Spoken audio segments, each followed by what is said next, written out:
Driven to Win Audiobook presents The Crystal Egg by H.G. Wells. Let's begin the story.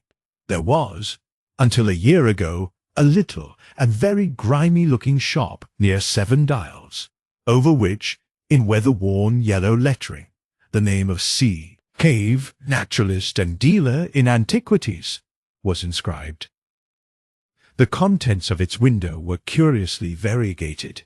They comprised some elephant tusks and an imperfect set of chessmen, beads and weapons, a box of eyes, 2 skulls of tigers and 1 human, several moth-eaten stuffed monkeys, 1 holding a lamp, an old-fashioned cabinet, a fly-blown ostrich egg or so, some fishing tackle, and an extraordinarily dirty, empty glass fish tank.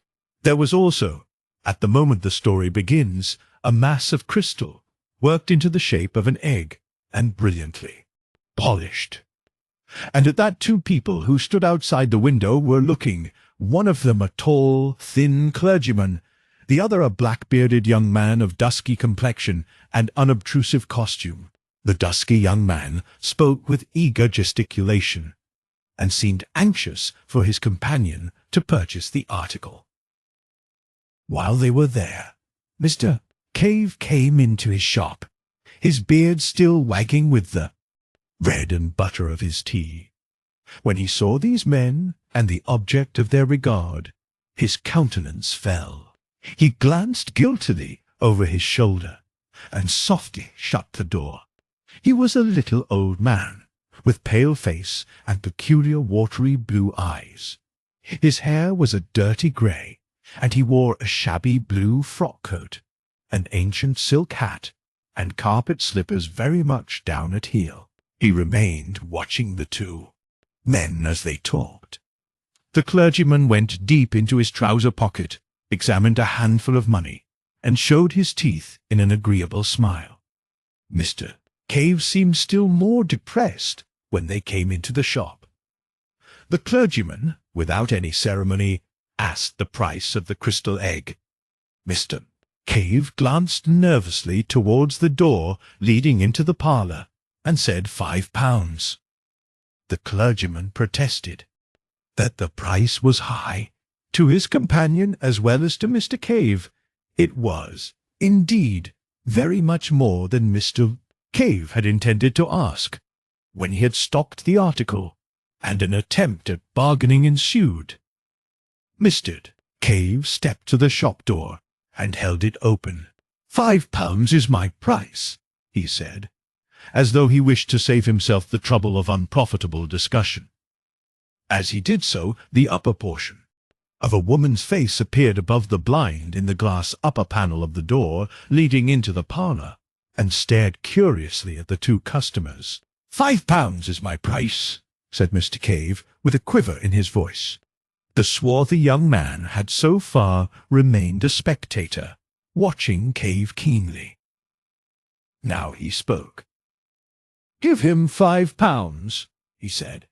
The clergyman glanced at him to see if he were in earnest, and, when he looked at Mr. Cave again, he saw that the latter's face was white. "It's a lot of money," said the clergyman, and, diving into his pocket, began counting his resources. He had little more than 30 shillings, and he appealed to his companion, with whom he seemed to be on terms of considerable intimacy. This gave Mr. Cave an opportunity of collecting his thoughts, and he began to explain in an agitated manner that the crystal was not, as a matter of fact, entirely free for sale. His 2 customers were naturally surprised at this, and inquired why he had not thought of that before he began to bargain. Cave became confused, but he stuck to his story, that the crystal was not in the market that afternoon, that a probable purchaser of it had already appeared. The 2, treating this as an attempt to raise the price still further, made as if they would leave the shop. But at this point the parlour door opened, and the owner of the dark fringe and the little eyes appeared. She was a coarse-featured, corpulent woman, younger and very much larger than Mr. Cave. She walked heavily, and her face was flushed. "That crystal is for sale," she said, "and £5 is a good enough price for it. I can't think what you're about, Cave, not to take the gentleman's offer." Mr. Cave, greatly perturbed by the eruption, looked angrily at her over the rims of his spectacles, and, without excessive assurance, asserted his right to manage his business in his own way. An altercation began. The two customers watched the scene with interest and some amusement, occasionally assisting Mrs. Cave with suggestions. Mr. Cave, hard-driven, persisted in a confused and impossible story of an inquiry for the crystal that morning, and his agitation became painful. But he stuck to his point with extraordinary persistence. It was the young Oriental who ended this curious controversy. He proposed that they should call again in the course of 2 days, so as to give the alleged inquirer a fair chance. "And then we must insist," said the clergyman, £5. Mrs. Cave took it on herself to apologize for her husband, explaining that he was sometimes a little odd. And as the two customers left, the couple prepared for a free discussion of the incident in all its bearings. Mrs. Cave talked to her husband with singular directness. The poor little man, quivering with emotion, muddled himself between his stories, maintaining on the one hand that he had another customer in view, and on the other asserting that the crystal was honestly worth 10 guineas. "Why did you ask £5?" said his wife. "Do let me manage my business my own way," said Mr. Cave. Mr. Cave had living with him a stepdaughter and a stepson, and at supper that night the transaction was rediscussed. None of them had a high opinion of Mr. Miss Cave's business methods, and this action seemed a culminating folly. "It's my opinion he's refused that crystal before," said the stepson, a loose-limbed lout of 18. "But £5, said the stepdaughter, an argumentative young woman of 26. Mr.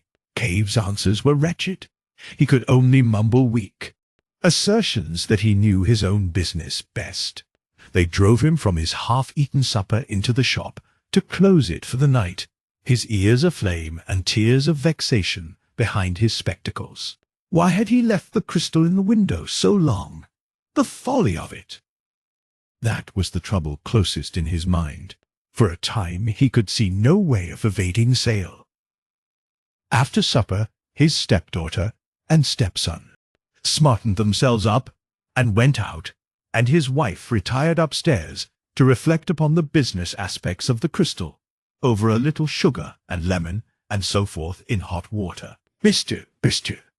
Cave went into the shop and stayed there until late, ostensibly to make ornamental rockeries for goldfish cases, but really for a private purpose that will be better explained later. The next day Mrs. Cave found that the crystal had been removed from the window, and was lying behind some second-hand books on angling. She replaced it in a conspicuous position, but she did not argue further about it, as a nervous headache disinclined her from debate. Mr. Cave was always disinclined. The day passed disagreeably.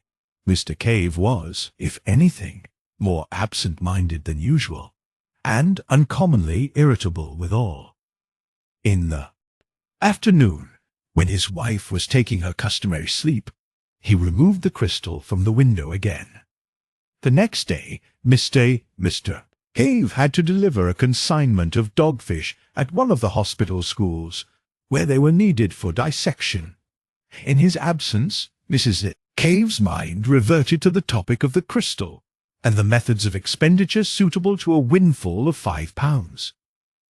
She had already devised some very agreeable expedients, among others a dress of green silk for herself and a trip to Richmond, when a jangling of the front door bell summoned her into the shop. The customer was an examination coach who came to complain of the non-delivery of certain frogs asked for the previous day. Mrs. Cave did not approve of this particular branch of Mr. Cave's business, and the gentleman, who had called in a somewhat aggressive mood, retired after a brief exchange of words, entirely civil so far as he was concerned. Mrs. Cave's eye then naturally turned to the window, for the sight of the crystal was an assurance of the £5 and of her dreams. What was her surprise to find it gone? She went to the place behind the locker on the counter, where she had discovered it the day before. It was not there, and she immediately began an eager search about the shop. When Mr. Cave returned from his business with the dogfish, about 1:45 in the afternoon, he found the shop in some confusion, and his wife, extremely exasperated and on her knees behind the counter, routing among his taxidermic material. Her face came up hot and angry over the counter as the jangling bell announced his return, and she forthwith accused him of hiding it. "Hid what?" asked Mr. Cave. "The crystal." At that Mr. Cave, apparently much surprised, rushed to the window. "Isn't it here?" he said. "Great heavens! What has become of it?" Just then, Mr. Cave's stepson re-entered the shop from the inner room. He had come home a minute or so before Mr. Cave, and he was blaspheming freely. He was apprenticed to a second-hand furniture dealer down the road, but he had his meals at home, and he was naturally annoyed to find no dinner ready.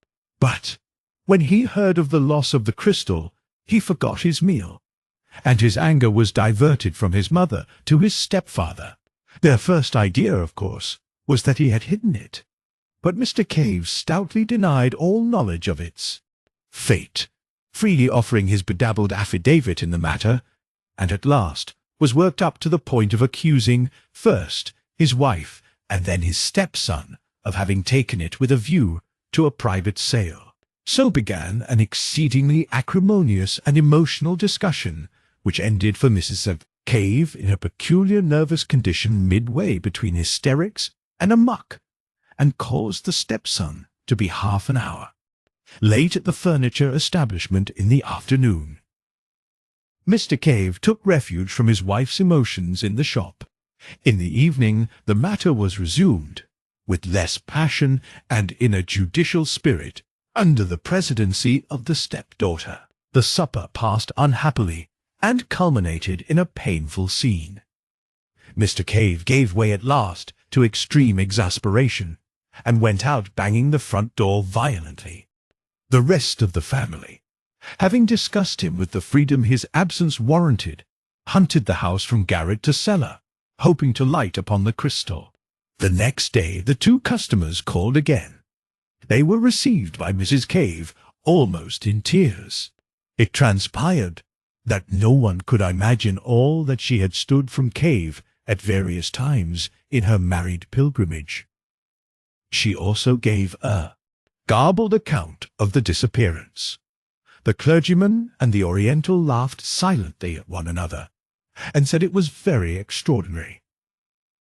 As Mrs. Cave seemed disposed to give them the complete history of her life, they made to leave the shop. Thereupon Mrs. Cave, still clinging to hope, asked for the clergyman's address, so that, if she could get anything out of Cave, she might communicate it. The address was duly given, but apparently was afterwards mislaid. Mrs. Cave can remember nothing about it. In the evening of that day, the Caves seemed to have exhausted their emotions, and Mr. Cave, who had been out in the afternoon, supped in a gloomy isolation that contrasted pleasantly with the impassioned controversy of the previous days. For some time matters were very badly strained in the Cave household, but neither crystal nor customer reappeared. Now, without mincing the matter, we must admit that Mr. Cave was a liar. He knew perfectly well where the crystal was. It was in the rooms of Mr. Jacoby Wace, assistant demonstrator at St. Catherine's Hospital, Westbourne Street. It stood on the sideboard partially covered by a black velvet cloth, and beside a decanter of American whiskey. It is from Mr. Wace, indeed, that the particulars upon which this narrative is based were derived. Cave had taken off the thing to the hospital hidden in the dogfish sack, and there had pressed the young investigator to keep it for him. Mr. Wace was a little dubious at first. His relationship to Cave was peculiar. He had a taste for singular characters, and he had more than once invited the old man to smoke and drink in his rooms, and to unfold his rather amusing views of life in general and of his wife in particular. Mr. Wace had encountered Mrs. Cave, too, on occasions when Mr. Cave was not at home to attend to him. He knew the constant interference to which Cave was subjected, and having weighed the story judicially, he decided to give the crystal a refuge. Mr. Cave promised to explain the reasons for his remarkable affection for the crystal more fully on a later occasion, but he spoke distinctly of seeing visions therein. He called on Mr. Wace the same evening. He told a complicated story.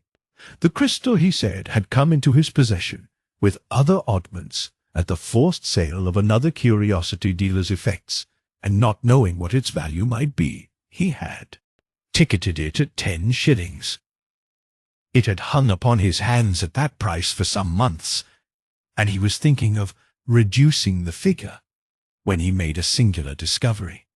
At that time his health was very bad, and it must be borne in mind that, throughout all this experience, his physical condition was one of ebb, and he was in considerable distress by reason of the negligence, the positive ill-treatment even, he received from his wife and stepchildren. His wife was vain, extravagant, unfeeling, and had a growing taste for private drinking.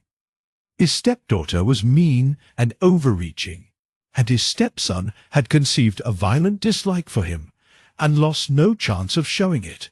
The requirements of his business pressed heavily upon him, and Mr. Wace does not think that he was altogether free from occasional intemperance. He had begun life in a comfortable position.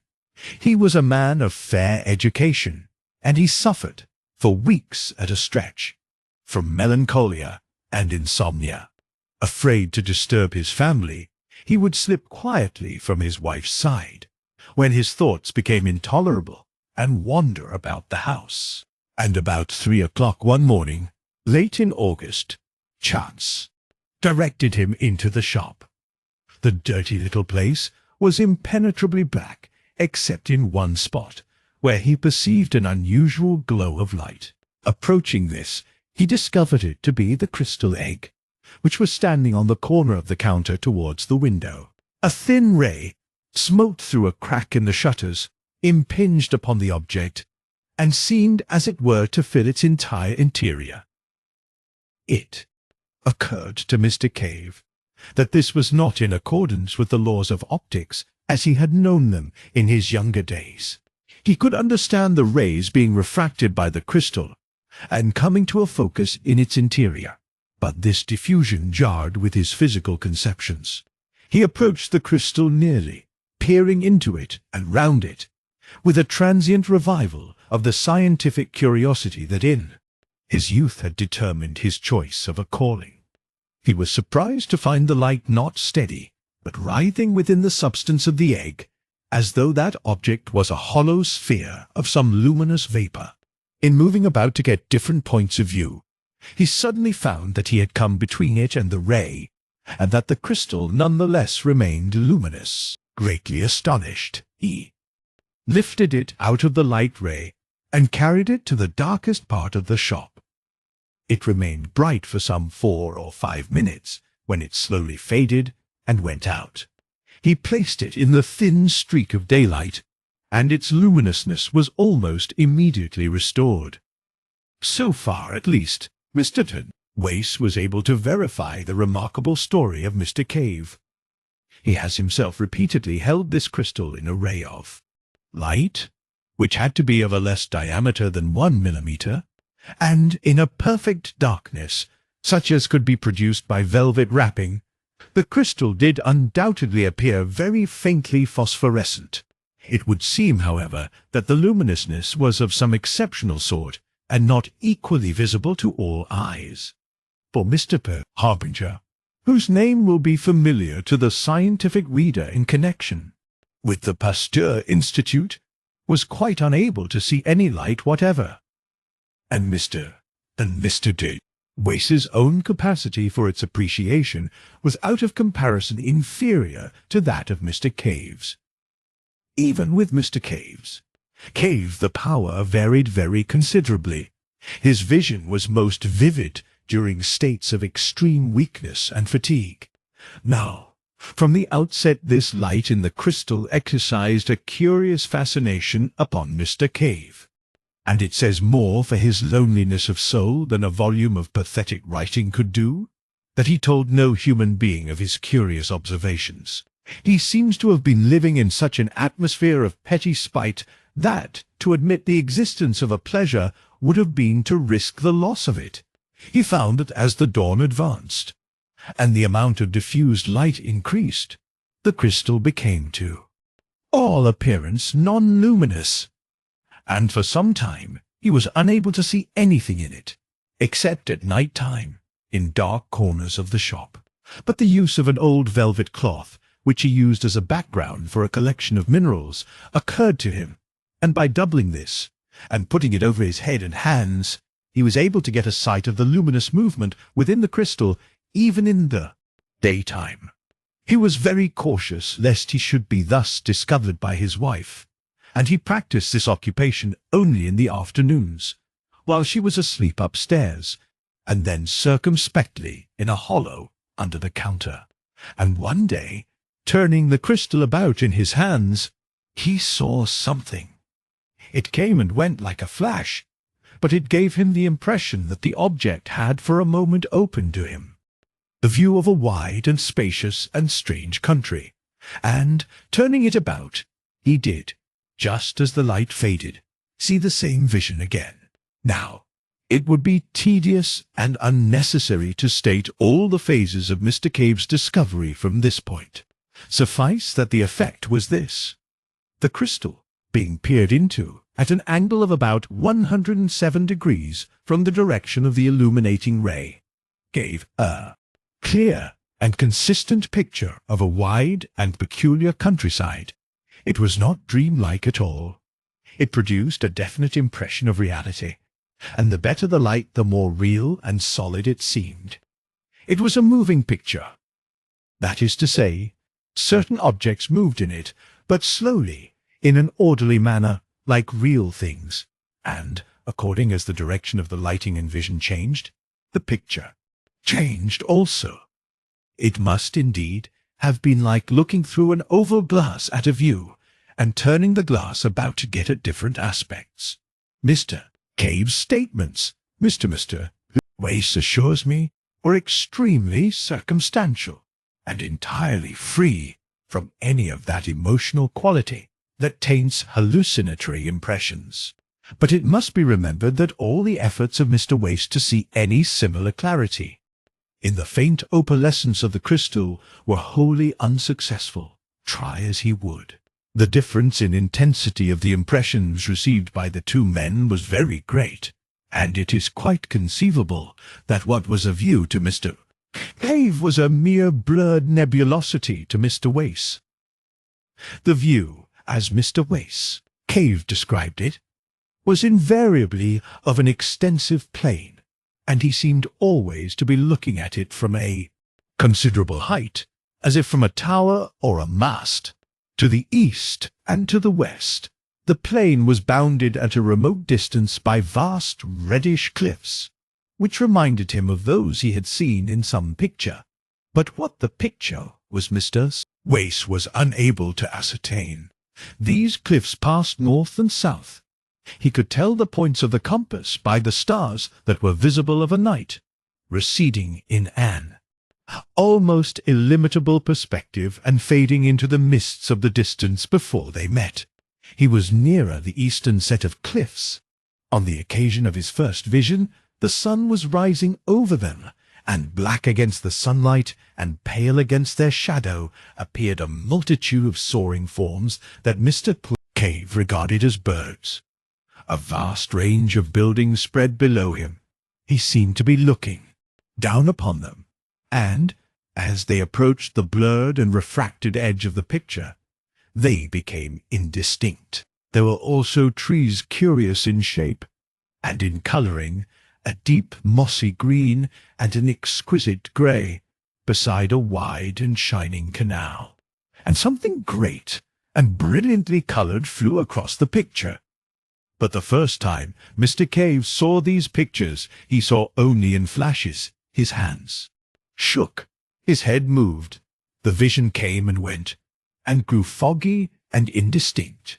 And at first he had the greatest difficulty in finding the picture again once the direction of it was lost. His next clear vision, which came about a week after the first, the interval having yielded nothing but tantalizing glimpses and some useful experience, showed him the view down the length of the valley. The view was different, but he had a curious persuasion, which his subsequent observations abundantly confirmed, that he was regarding this strange world from exactly the same spot, although he was looking in a different direction.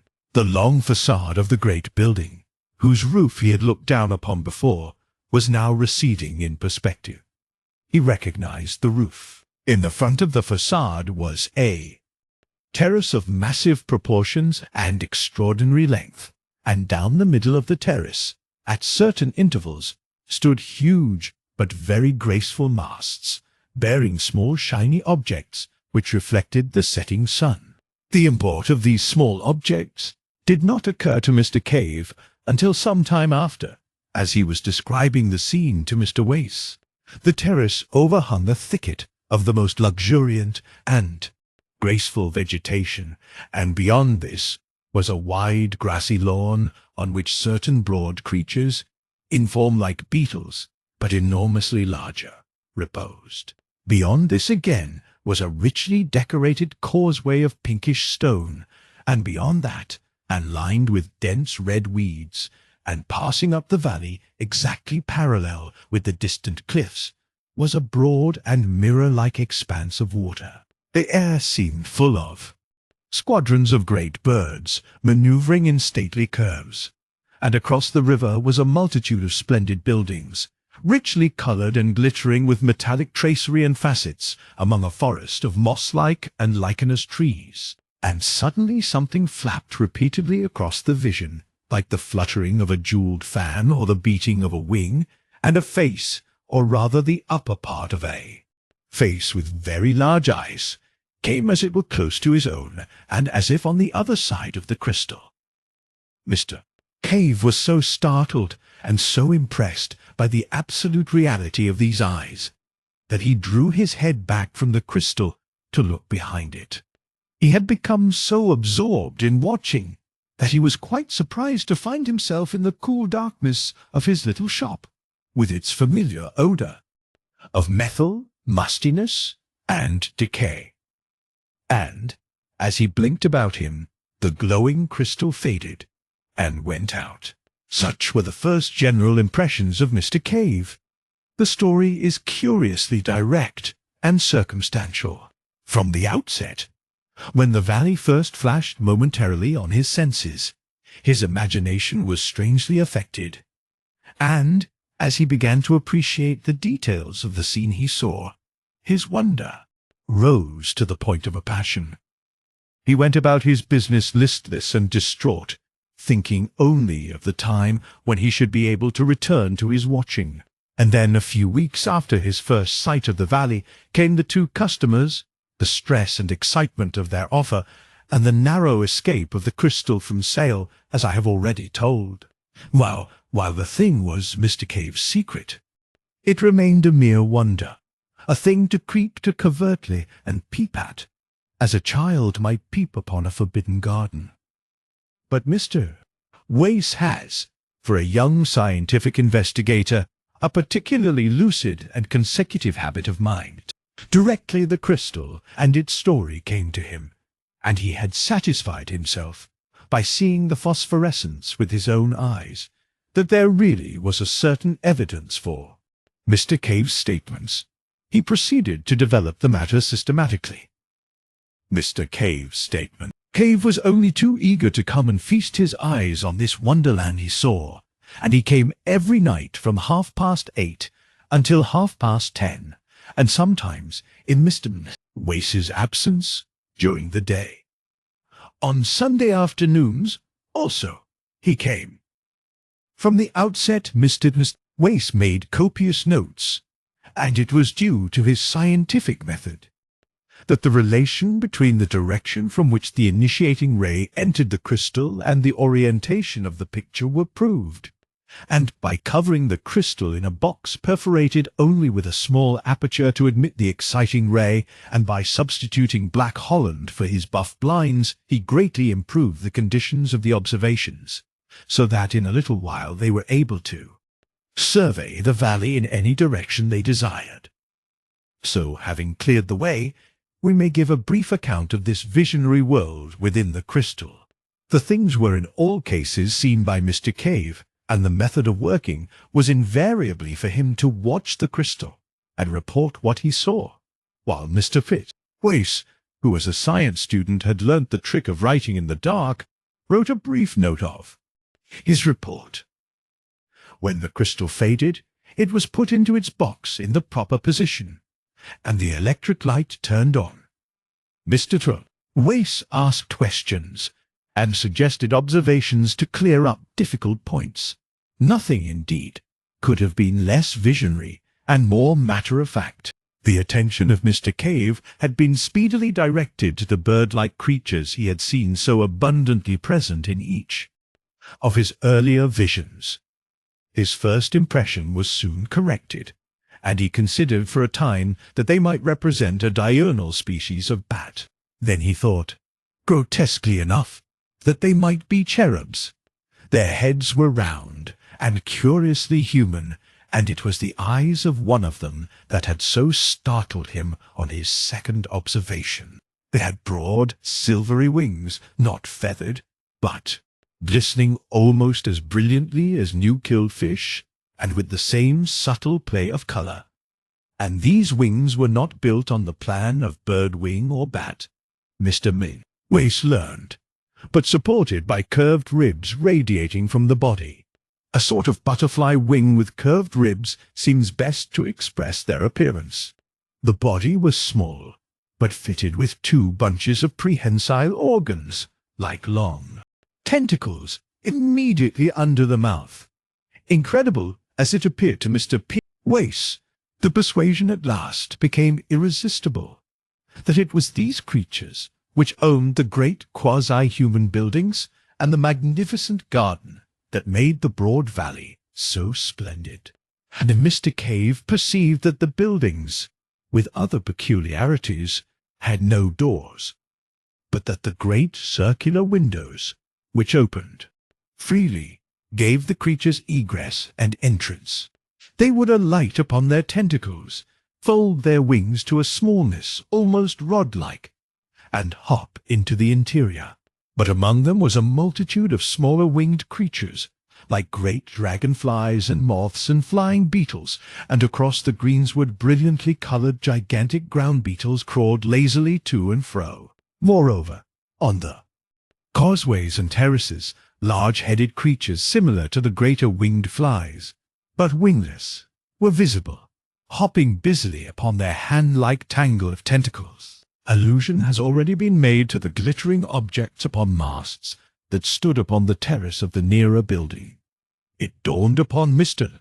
Cave, after regarding one of these masts very fixedly on one particularly vivid day, that the glittering object there was a crystal exactly like that into which he peered, and a still more careful scrutiny convinced him that each one, in a vista of nearly 20, carried a similar object.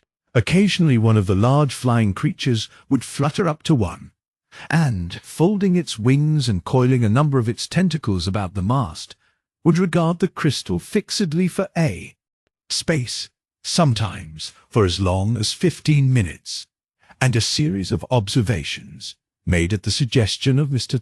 Wace convinced both watchers that, so far as this visionary world was concerned, the crystal into which they peered actually stood at the summit of the endmost mast on the terrace, and that on one occasion at least one of these inhabitants of this other world had looked into Mr. Cave's face while he was making these observations. So much for the essential facts of this very singular story.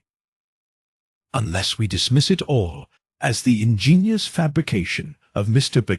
Wace, we have to believe one of two things. Either that Mr. Cave's crystal was in two worlds at once, and that, while it was carried about in one, it remained stationary in the other, which seems altogether absurd, or else that it had some peculiar relation of sympathy with another, an exactly similar crystal in this other world, so that what was seen in the interior of the one in this world was, under suitable conditions, visible to an observer in the corresponding crystal in the other world, and vice versa. At present, indeed, we do not know of any way in which two crystals could so come en rapport, but nowadays we know enough to understand that the thing is not altogether impossible. This view of the crystals as en rapport was the supposition that occurred to Mr. Wace, and to me at least it seems extremely plausible. And where was this other world? On this, also, the alert intelligence of Mr. Wace speedily threw light. After sunset, the sky darkened rapidly. There was a very brief twilight interval, indeed, and the stars shone out. They were recognizably the same as those we see, arranged in the same constellations. Mr. Cave recognized the Bear, the Pleiades, Aldebaran, and Sirius, so that the other world must be somewhere in the solar system, and, at the utmost, only a few hundreds of millions of miles from our own. Following up this clue, Mr. Wace learned that the midnight sky was a darker blue even than our midwinter sky, and that the sun seemed a little smaller. And there were two small moons, like our moon but smaller, and quite differently marked, one of which moved so rapidly that its motion was clearly visible as one regarded it. These moons were never high in the sky, but vanished as they rose. That is, every time they revolved, they were eclipsed because they were so near their primary planet. And all this answers quite completely, although Mr. Cave did not know it, to what must be the condition of things on Mars. Indeed, it seems an exceedingly plausible conclusion that peering into this crystal, Mr. Cave did actually see the planet Mars and its inhabitants. And if that be the case, then the evening star that shone so brilliantly in the sky of that distant vision was neither more nor less than our own familiar Earth. For a time the Martians, if they were Martians, do not seem to have known of Mr. Cave's inspection. Once or twice one would come to peer, and go away very shortly to some other mast, as though the vision was unsatisfactory. During this time, Mr. Cave was able to watch the proceedings of these winged people without being disturbed by their attentions, and, although his report is necessarily vague and fragmentary, it is nevertheless very suggestive. Imagine the impression of humanity a Martian observer would get who, after a difficult process of preparation, and with considerable fatigue to the eyes, was able to peer at London from the steeple of St. Martin's Church for stretches, at longest, of 4 minutes at a time. Mr. Cave was unable to ascertain if the winged Martians were the same as the Martians who hopped about the causeways and terraces, and if the latter could put on wings at will.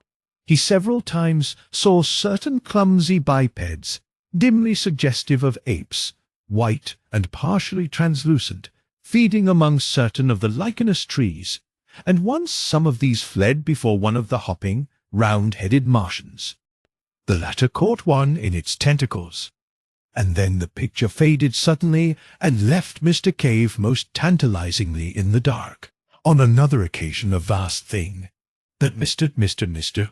Cave thought at first was some gigantic insect appeared advancing along the causeway beside the canal with extraordinary rapidity. As this drew nearer, Mr. Cave perceived that it was a mechanism of shining metals and of extraordinary complexity. And then, when he looked again, it had passed out of sight. After a time, Mr. Wace aspired to attract the attention of the Martians, and the next time that the strange eyes of one of them appeared close to the crystal, Mr. Cave cried out and sprang away, and they immediately turned on the light and began to gesticulate in a manner suggestive of signaling. When at last Mr. Cave examined the crystal again, the Martian had departed. Thus far, these observations had progressed in early November, and then Mr. Cave examined. Cave, feeling that the suspicions of his family about the crystal were allayed, began to take it to and fro with him in order that, as occasion arose in the daytime or night, he might comfort himself with what was fast becoming the most real thing in his existence. In December, Mr. Wace's work in connection with a forthcoming examination became heavy.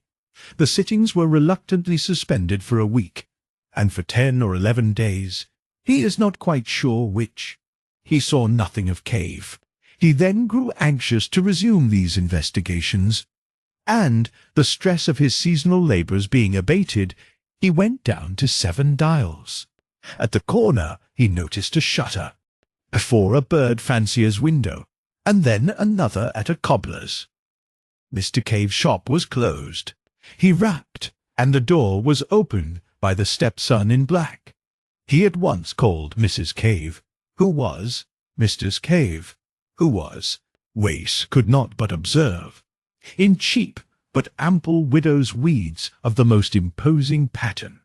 Without any very great surprise, Mr. Wace learnt that Cave was dead, already buried.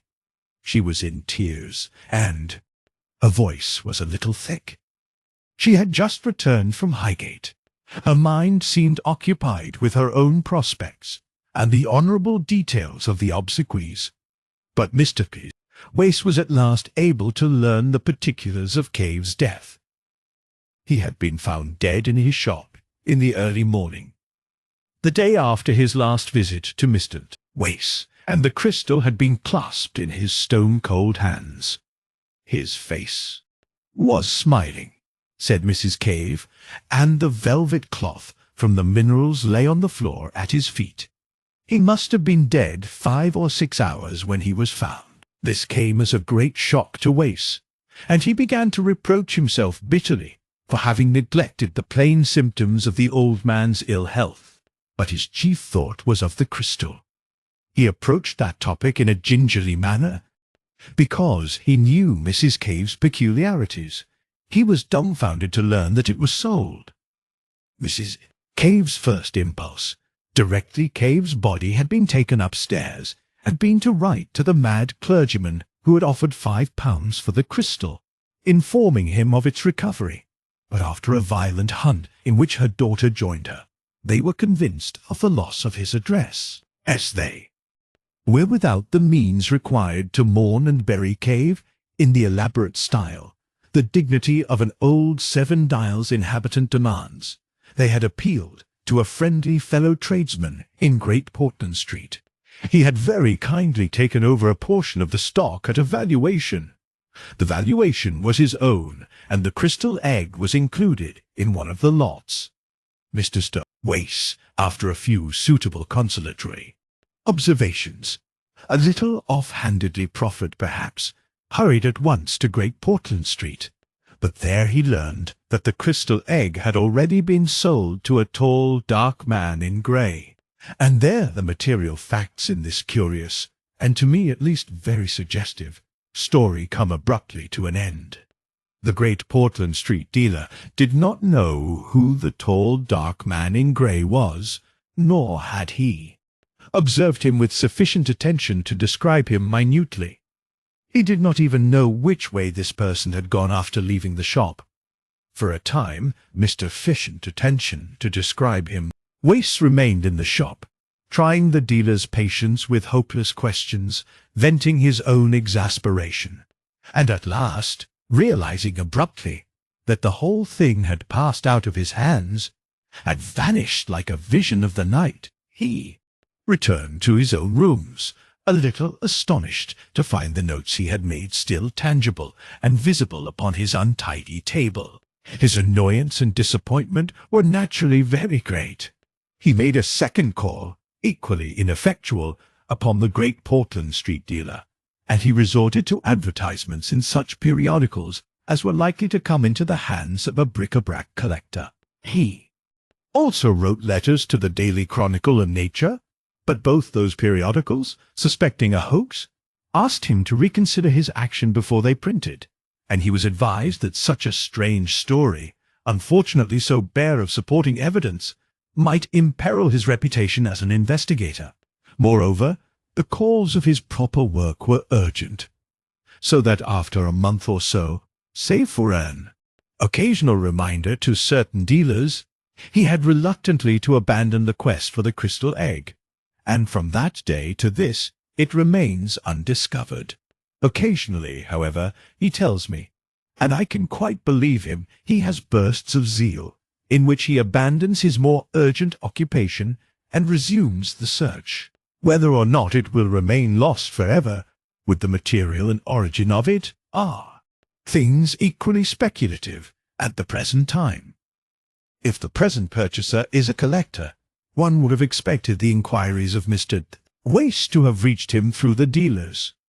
He has been able to discover Mr. Cave's clergyman and Oriental, no other than the Reverend James Parker and the young Prince of Bosokuni in Java. I am obliged to them for certain particulars. The object of the prince was simply curiosity and extravagance. He was so eager to buy, because Cave was so oddly reluctant to sell. It is just as possible that the buyer in the second instance was simply a casual purchaser and not a collector at all, and the crystal egg, for all I know, may at the present moment be within a mile of me, decorating a drawing-room or serving as a paperweight, its remarkable functions all unknown. Indeed, it is partly with the idea of such a possibility that I have thrown this narrative into a form that will give it a chance of being read by the ordinary consumer of fiction. My own ideas in the matter are practically identical with those of Mr. Wace. I believe the crystal on the mast in Mars and the crystal egg of Mr. Caves to be in some physical, but at present quite inexplicable, way in rapport, and we both believe further that the terrestrial crystal must have been, possibly at some remote date, sent hither from that planet, in order to give the Martians a near view of our affairs. Possibly the fellows to the crystals in the other masts are also on our globe. No theory of hallucination suffices for the facts. Here, the story comes to an end.